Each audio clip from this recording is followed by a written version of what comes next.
Good morning, brethren.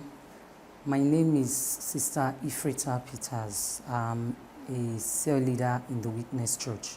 I would like to give a very big, heartfelt thank you to my man of God, Pastor himself, for this great opportunity to address God's children. Thank you very much. Good morning, church. My name is Sister Gift Michael. Thank you, Pastor, for this great opportunity. Every Sunday, I bring 10 or 12 people to church. Every Sunday, I bring 4 people to church. I actually do go out during the week for evangelism in the church area. So I live at Abiola Way, but because church is at Kuto, I go to Kuto for my evangelism. And I target streets around church venue and streets generally in the church area, Leme, NUT, those are the places I go to. And what I do basically is do evangelism, speak to people one-on-one, or a group of people.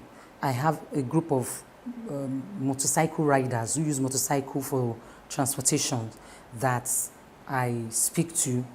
I went to them, spoke to them, and then I started cell meeting with them. Because of the perfectionism of the Love Word ministry, our perfectionism, our expansionist agenda, the unique message that we have, and that we are also supposed to be protagonists. So I try to impart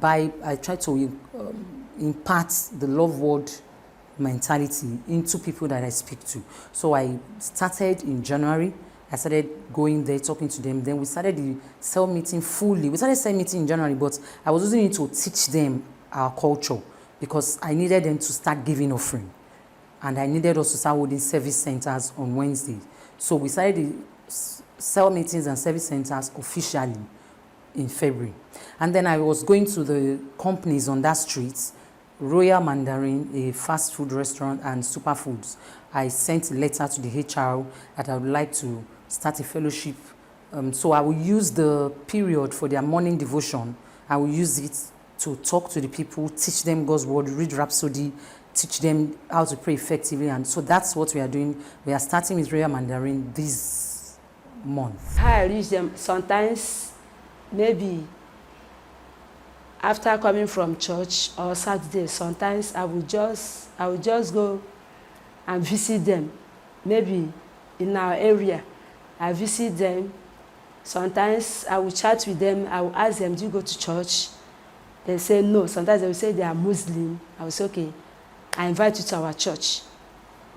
They are on Sunday. They will promise me that they will come. They are on Sunday. They will come on Sunday. They are living at Nepa Road. Our landlady is there. Pharaoh, me, Michael, most of them, Mommy Raji, most of them are many. Some of the people I bring to church are Sister Kemi, Brother Tunde, Sister Jumuke, and others. We are still on the journey of walking to get others to start coming to church regularly. But these names, they come every Sunday. Why do I do this? The joy of seeing a changed life. God's word changed me when I came into ministry.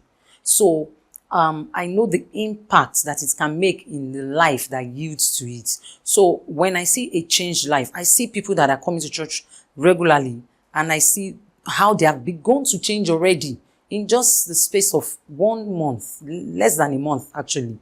They have already begun to change. So their orientation, their mindset, the way they think, the way they talk, things are beginning to change. That the excitement to see a changed life, to see how God's word can radically turn someone around from a hopeless, defeatist mindset to an exciting, joyful mindset with hope for the future. That is the kick for me. That is why I do this. I know that when I put in God's word into a person long enough, that person will change. That excitement is my motivating force. Number one, because I just feel like to do it for the Lord. I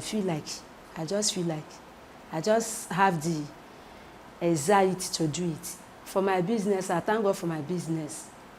What I used to do after closing from market, I will reach to them. Sometimes I will take Rhapsody and share within audio printer in NEPA road there.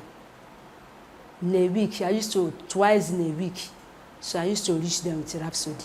Well, on March 16, we're having the program Life of Bliss, coincidentally or divinely orchestrated. That Sunday is the last day of the healing streams. So every preparation and strategies we are deploying into the healing streams will culminate into bringing souls to church on Sunday. For the healing streams, I am talking to a hospital close to church.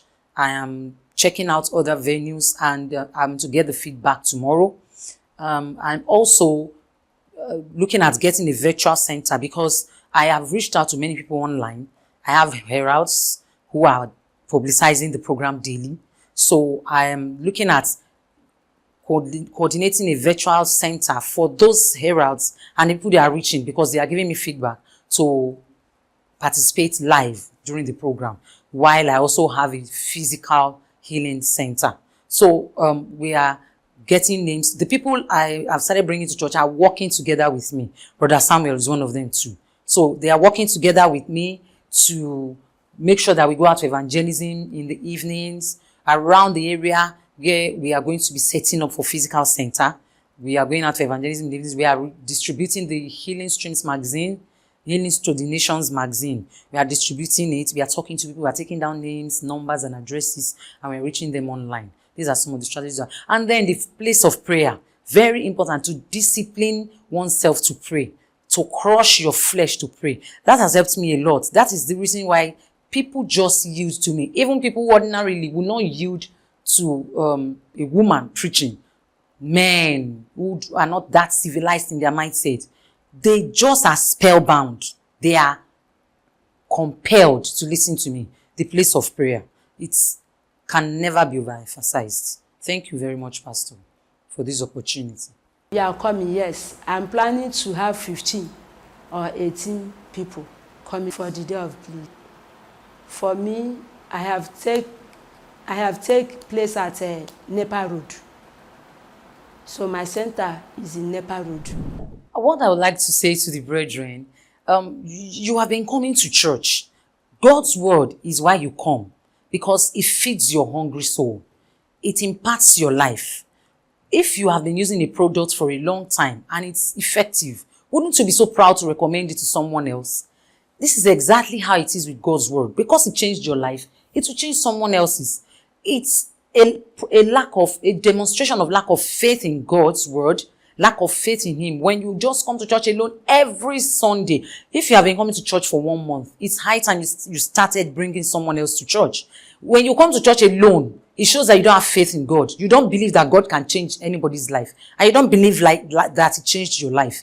If you believe that it changed your life, you would bring someone to church. You might not be able to preach a storm like some of us are able to preach. Just tell them, that's church. I've been attending this church for a while and it has changed my life. I would advise you to come. And you keep at it. Consistency will make people believe you and know that there's something about this place that you keep talking about. Some of them may get offended. Is it only you? Is it only your church? You keep at it. Some people, it is entering into their spirit and it is making an indelible impact. So that's my word of advice for everyone. Jesus will be proud of you in the presence of the Father and the innumerable angels if you are proud to talk about him publicly. It's a sign of faith, strong faith, when you talk to somebody about coming to church, so that their lives also will be improved. I would like to say to my man of God again, thank you very much, Pastor, for this great privilege to address God's people. I do not take it for granted. Thank you, Pastor, for this opportunity. Thank you for the great job you are doing.